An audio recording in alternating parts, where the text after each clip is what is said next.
السلام عليكم ورحمة الله تعالى وبركاته. كيف دايرين؟ لاباس عليكم؟ اش اخباركم؟ كي دايرين مع القصص اللي كنحط لكم؟ كيعجبكم او لا؟ اش غادي نقول لكم؟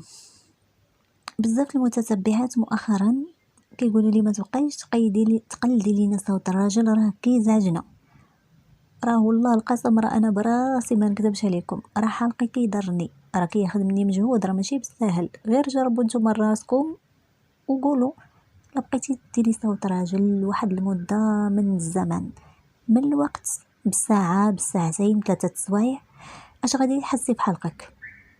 داكشي علاش جبت هاد القصة القصيرة، وغادي نحاول ما امكن انني ما نغلط صوتي بزاف، حيت بصراحة راه ولفت، واخا تيضرني حلقي ولكن ولفت.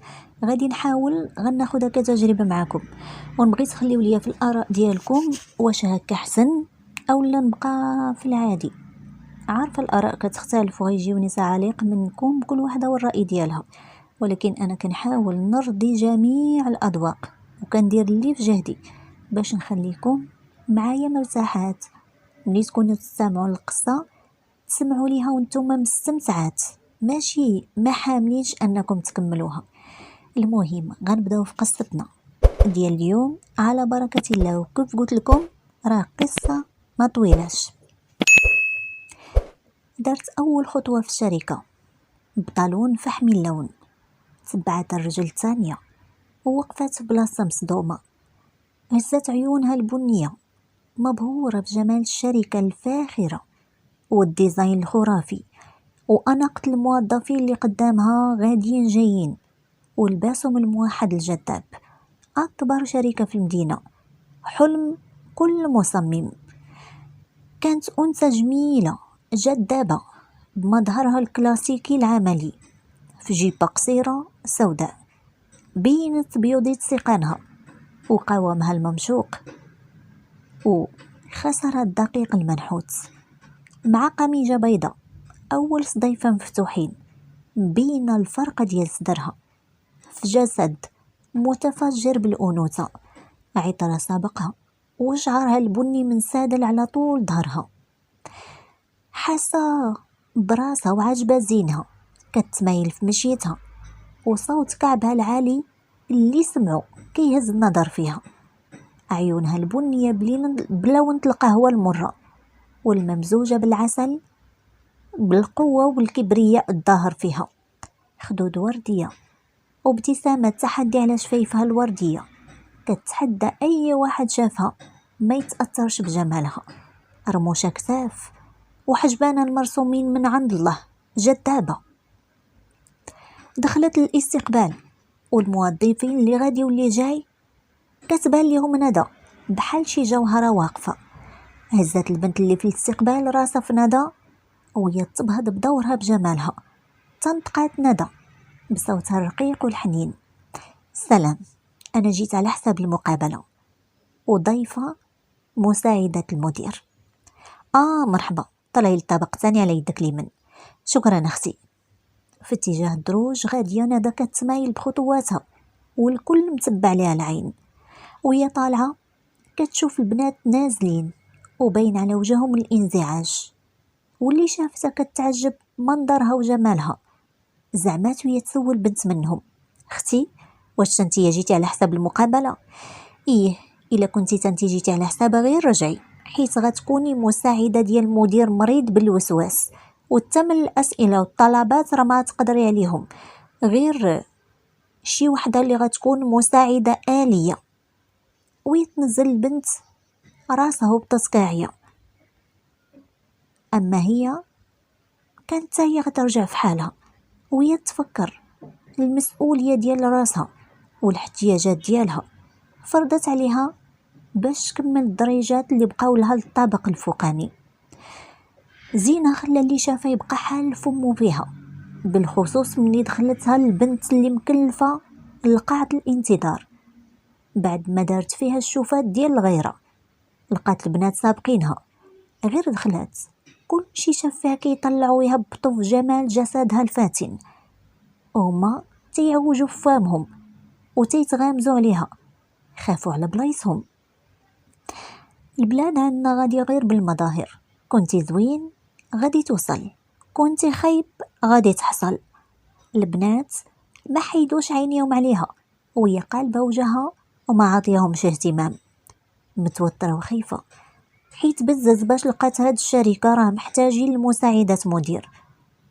تتفكر داز وقت قصير وهي توصل النوبة وعيطوا ليها بالاسم ديالها.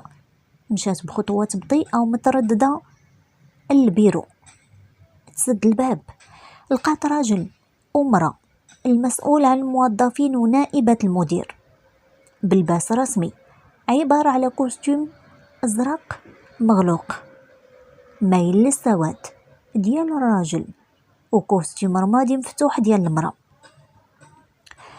نائبة المدير وجهت لها الكلام، تفضلي. جلست وعينها غير كيدورو وينطق المسؤول عن الموظفين، باين عليه الصرامة في وجهه.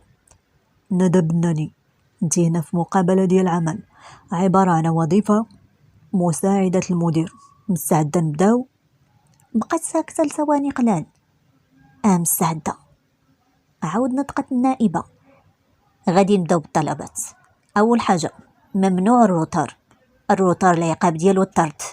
السيد المدير تيرفض رفض تام التماطل والتفلية والعقاب هو الطرد. غتكوني سريعة في خدمتك وبإتقان، مفروض عليك تكوني منضبطة. اي حاجة غادي تخدمي بها غادي ترديها بلاصتها. اهم حاجة تيوصي عليها السيد المدير هي النقاوة، ما يشوفش الوسخ، وإلا نهارك غيكون كحل. عندك ساعة في الغدا، بغيتي تغداي على برا شغلك هداك، بغيتي تغداي في الشركة ما تبقايش شي حاجة وراك، ولو يكون غير طرف من الكاريط محطوط فوق الطبلة ما غتخليش. السيد المدير إلا عيط لك غتحطي كل شي من يديك وتمشي لعندو بسرعة تشوفي اش بغا، عاد ترجعي تكملي خدمتك. ممنوع تخلي الخدمة في النص، تعطاك شي ملف كمليه مهما كان. ممنوع الهضرة بزاف والضحك، وباقي الطلبات غادي تعرفيهم اللي تقبلي في الوظيفة. موافقة على هادشي؟ هنا ندى بعصبية واخا حاولت تبقى مهدنة. هادشي كامل وعاد مازال طلبات اخرين والاسئلة من الفوق. ايوا وظفوا لي مساعدة آلية احسن، راه بزاف على الخدمة هادي. ملي غنخدم اليد اليمنى اللي قبض الروح بالناقص، وانا بصح محتاجة هاد الخدمة، ولكن انت صحتي محتاجها. قدرتي على هادشي مرحبا، ما قدرتيش خوي البلاصة لغيرك. استمرت كتدور عينيها البنيتين اللي كيبرقوا وهي كتفكر وكتشوف راسها الا رفضات راه ما يمكن ما تلقاش شي منصب بحال هذا، وبالخصوص في شركة كبيرة ومعروفة. استطاعت انها تحس بصوت نائبة المدير تيدخل اعماقها، وكأنهم كيقولوا ليها تكوني ملتزمة وما تردديش. قوة عزيمتها بثقة وطاقة داخلية كتجاوز كل من حولها. بالطبع غنكون منظمة وملتزمة تماما، وغنخدم بكل جدية واجتهاد، وغندير جهدي كامل لتحقيق أهداف الشركة وتلبية احتياجات المدير والفريق. غنكون عضوة فعالة ومشاركة في تطور الشركة ونجاحها، وإن شاء الله يكونوا راضيين على شخصيتي وخدمتي ويثقوا فيا. نائبة المدير خدات لحظة كتحلل في كلامها، كانت كتلاحظ ثقتها القوية وعزيمتها الواضحة على تقديم أفضل أداء لهذه الوظيفة، ودارت ابتسامة خفيفة قبل ما تجاوبها. غادي نعطيوك فرصة، وخطأ بسيط غادي ترساك بيه غيكون عقاب الطرد. عندك أسبوع تجريبي. ابتسمت بفخر وثقة، حست بالارتياح، كانت كتحس بأنها على الطريق الصحيح وبأنها غادي تتمكن من النجاح في هذه الوظيفة المهمة. شكرا جزيلا لكم على الفرصة المقدمة، وكان وعدكم بأنني غادي نخدم بجد واجتهاد لتحقيق النجاح. وهي تسكت وقالت بينها وبين راسها كون ما كنتش محتاجة هاد الخدمة والله لقبلتها. نائب المدير عاود أكدت لها الانضباط والتنظيم. غادرت ندى قاعة المقابلة بخطوات ثابتة وثقة، وفي قلبها اليقين بأنها غتصبر حتى غتلقى البديل. بعد مرور أيام قليلة بدات الخدمة في الشركة. توجهت للبيرو اللي فيه المدير، دقت الباب وينطق مصعب. دخل. فتحت الباب هزت عينها في البيرو كتفحص كل شبر منه، وكتلاحظ شي غريب اللي هو كل حاجة محطوطة ببلاصتها والبيرو نقي كيشعل. لمحات عينيها شاب في 28 سنة من عمره، لابس كوستيم كحل وحاني راسو على الوراق، ويتنطق بصوت العذب: مسيو مصعب، انا المساعدة الجديدة ديالك. تفضلي جلسي. كنظن قالوا لك اشنو مطلوب منك واشنو مفروض منك واشنو اللي ممنوع لك. نعم مسيو مصعب. قبل ما غادي تبداي غادي نعطيك 3 ديال الحوايج مهمين عندي هنايا في الشركه، وعقابهم الطرد مع خصم نسبة من الصالير ديالك. اول حاجة النقاوة، نبغي نلقى كل شي نقي، حوايجك يكونوا نقيين، سنانك يكونوا نقيين، وهي تكون بينها وبين راسها وادخل الصحة هذا. وتاني حاجه الانضباط، تفيقي في الوقت وتجي لخدمتك في الوقت، تغداي في الوقت وتسالي غداك في الوقت، والبساله ديال الزنقه خليها على برا. وثالث حاجه هو التنظيم، تكوني منظمه حياتك قبل من خدمتك، واي حاجه لقاها ماشي في بلاصه غادي تمشي في حالك. بدات الخدمة ديالها وشدت بلاصة. اول يوم ليها من الاسبوع التجريبي، كل مرة تعيط لها المدير كتقاد شي حاجة ولا تجيب لي شي حاجة، تتحاول تكون سريعة وخفيفة وما كتخليش ليه منين يشدها. ثاني يوم نفس الشيء، إلا أنه زاد خدمة أكثر من النهار الأول. ورغم ذلك صبرات، كتجري البيرو ديالو وترجع لبلاصتها وكل شيء منظم. بالنسبة للموظفين تا واحد ما كان عنده وقت اللي يضيعوا في الهضرة الخاوية ولا الضحك، كل واحد حاصل في المهمة ديالو. وقت الغدا كل شيء تيخرج في الوقت وتيرجعوا في الوقت، إلا هي اللي كانت كتغدى في الشركة باش تربح الوقت وتكمل خدمتها. اليوم مر والأسبوع التجريبي والحسن حظها حتى هو مر وما دارت حتى شي خطأ. عيط لها المدير للبيرو ونطق بفخر وشك: اليوم كملتي الاسبوع التجريبي ديالك، كنتمناو تكملي في الانضباط والتنظيم، رجعي لخدمتك اللي انتي فيها دابا. كملت نهارها بالجرة، غير كترجع للدار كطيح ديريكت بلا عشاء في نوم عميق من عياء اليوم. ومع مرور الوقت مصعب اعتمد بزاف عليها، هزت عليه حمل ثقيل شوية، وهو ثقيل نيت. شوية بشوية بدا كيبرى من الوسواس القهري اللي صابو من نهار مشات المساعدة ديالو اللي قبل من ندى وخلاتو حاصل حتى مرض. ولكن جات ليه هزت عليه الحمل الثقيل اللي كان على ظهره. بعد شهور والنجاح اللي حققت الشركة بفضل مصعب وندى، بدات كتدخلو الخاطر دقة دقة، ترجع يضرب لها 1000 حساب وحساب. كان دار اجتماع كبير في الشركة، حضروا لي جميع الموظفين والعمال. اليوم حققنا نجاح اللي كان خاصنا لي سنين طويلة باش نحققوه، ولكن بفضل الجهود ديالكم قدرنا نوصلوا لهاد المرحلة. وبخصوص مجهود المساعدة ديالي ندى، نبغيكم تقدموا لها تحية خاصة وتصفقوا عليها. بعد الكلام اللي نطقو مصعب بدا التصفيق. خرجت ندى من وسط العمال بعد ما طلب منها مصعب تتقدم بخطوات الأمام، وهي تنطق بكل فرحة وفخر: أنا اليوم فرحانة كيف ما انتم فرحانين. نقول لكم الصراحة، أنا نهار الأول كنت مضطرة نقبل هاد الخدمة وما نفلتهاش حيت كنت محتاجة للفلوس. كون ما كنتش محتاجة راه ما كنتش غادي نقبل بها وما كنتش غادي نتعرف عليكم بالخصوص المدير ديالنا. ولكن ملي طولت معاكم لقيت راسي كنتسامي لهاد الشركة ولهاد الوظيفة، وكنتمنى ما نكونش غلطت في حق شي واحد منكم. وهاد الشي اللي وصلنا ليه كامل بفضل السيد المدير مسيو مصعب، أما أنا راه غير مساعدة ديالو. وشكرا لكم جزيلا جزيل الشكر. كان احتفال خاص بالشركة بمناسبة فتح فروع جديدة في دولة كندا وروسيا وبلجيكا، وبفضل التصاميم ديالها قدرت تكتسح الأسواق الأوروبية، لأن اختصاص الشركة كان هو التصميم الجرافيكي والتصميم الويب وتجربة المستخدم. توجهت ندى بخطواتها لعند مصعب مسيو مصعب، ممكن دقيقة من وقتك؟ واخا تسناي شوية. كان كيخاطب شخص قدامه. مرحبا بك اليوم معنا في الشركة، خذ راحتك، هاني دقيقة وغادي نرجع. ندى اش حب الخطر وهي تردد. مسيو مصعب، ممكن تقبل نعرضك اليوم على العشاء؟ هنا مصعب كلماته كيترددوا له في ودنه وترسمات على وجهه ابتسامة. غير مصعب بلا ديك مسيو، ومرحبا موافق، ولكن فين غنمشيو نتعشاو؟ هي بالفرحة وبالطمأنينة بعد ما كانت خايفة أنه يرفض. واخا مسيو مصعب، اسمح لي يا مصعب، واخا البلاصة عزيزة عليا غادي نديك ليها، وديما وقت ما كنلقى الفرصة كنمشي ليها.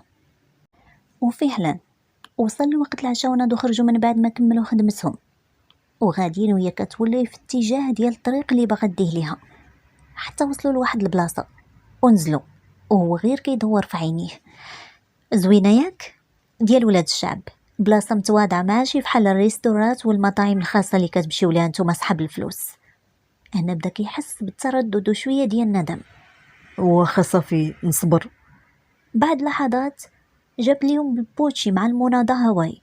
نادا دخلت فيه طول وعرض حيث كان فيها الجوع، أما مصعب بقى غير كيشوف فيها، وهي تلاحظ أنه ما كياكلش، وهي تهز البوتشي اللي قدامه وقربته لفمه. هكا عد ذوق بعدا، عاد إلى ما عجبكش ما تاكلش منهم، واخا غادي ناكلهم أنا. هو بتردد عض خفيفة، خوف من المجهول، وما هي إلا ثواني حتى هادشي بنين بصراحة، صافي أرين ناكل بوحدي. بدا كياكل بشراهة. غير بشوية عليك، راك من الناس الكلاس زعما، فين خليتي البروتوكولات ديالكم؟ وهو فمو عامر. راه ما بقيتش كلاس، خليني ناكل، راه فيا الجوع. كول شكون حبسك؟ كملوا داكشي ودازوا الربعة اخرين، داز فيهم تا عمر كرشو مزيان. الله، شكرا لك بزاف على هاد العشاء، اول مره في حياتي ندوق هاد البنه. بصحتك، وقت ما بغيتي نجيو غادي نوضو باش نمشيو حيت تعطلت على الدار. ناضو ضاحكين وناشطين. مصعب بدا كيميل ليها وكيعجبو التواضع ديالها، ولكن الفرحه غيجي الريح اللي غادي يزعزعها. بعد مرور ايام قليله المدير كيف عادته خدام اتصلنا ليه التليفون، كان صاحبه القديم من ايامات الابتدائي. شد معاه الهضره ونسى الخدمه، وتم الملف اللي كان شاد في يدو حطو بين ملفات في جنب البيرو وكمل الهضره. تدقات المساعده ديالو طلب منا ندخل، وقالت له بأن الملفات اللي غنصيفطو لكندا وبلجيكا بخصوص المبيعات والتسويق لسوء الحظ كان وسطهم ملف فيه أسرار الشركة، من أهمها تفاصيل المالية، تاريخ الائتماني، تفاصيل الحسابات البنكية خاصة بالعملاء والقوائم المالية والتقارير المالية والمعلومات الضريبية.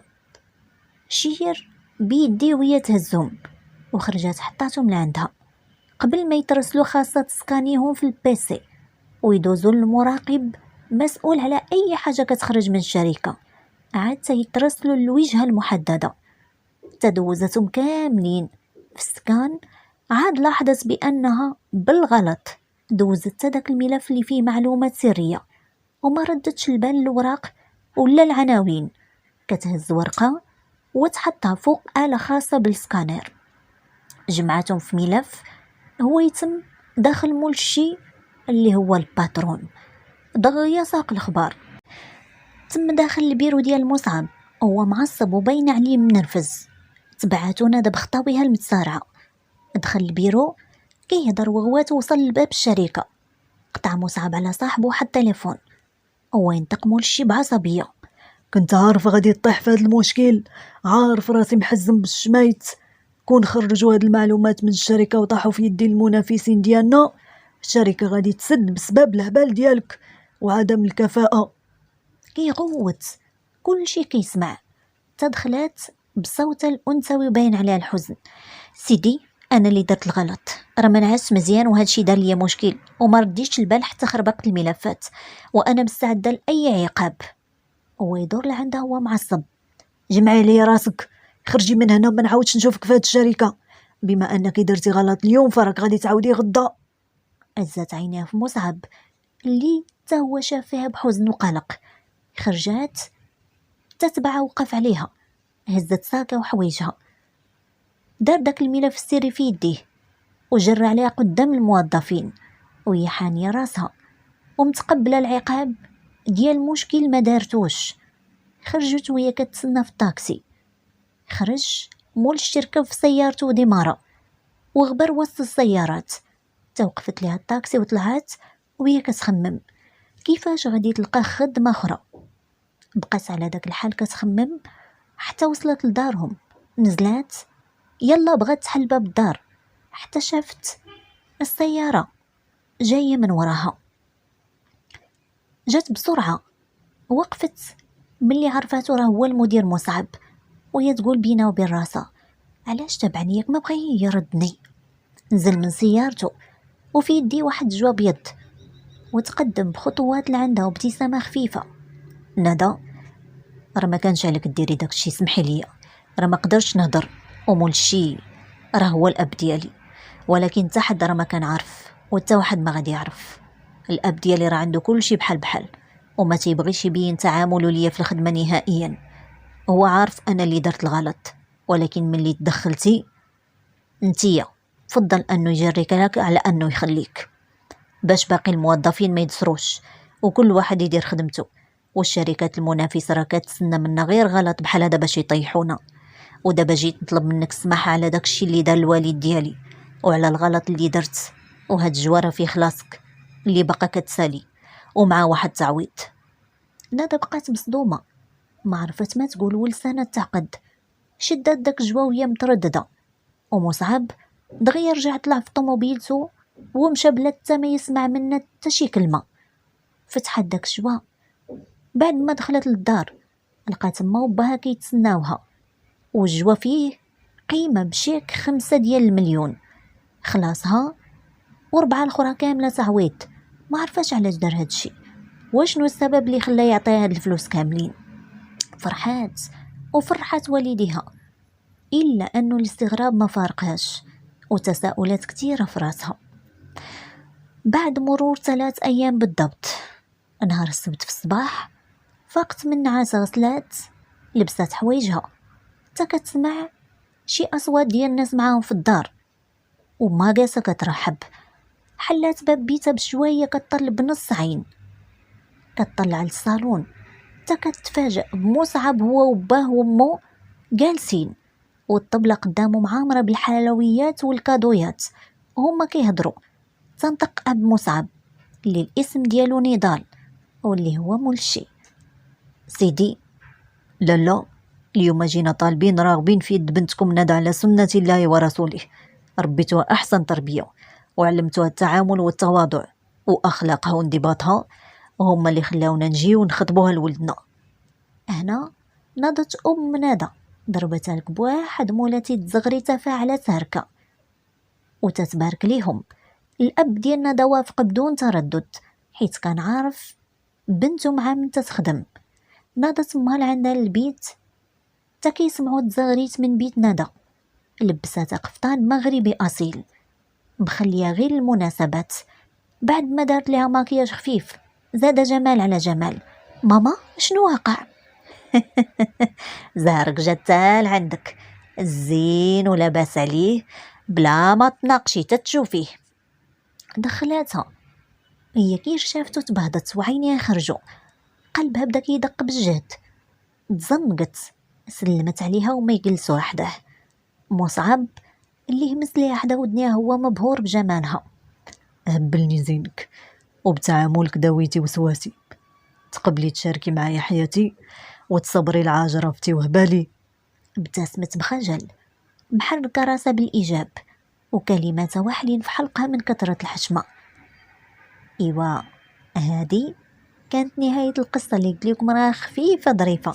نتمنى أنكم تخليوا لي في التعاليق واش حسيتوا بتغيير في الصوت الرجالي، نقص ما بقاش كيف ما كنقولوا كيزعج ولا باقي هو. راه حاولت انني واخا كيف ما قلت لكم راني ولفت انني نهضر بصوت الراجل انني يعني نضخم داك الصوت. المهم نتمنى ان تخليو ليا في التعاليق اراكم وتقولوا لي واش هكا خف ولا نرجع نكمل عادي ولا اش غادي ندير. كنتمنى انكم تشاركوني بالاراء في التعاليق. يلا السلام عليكم.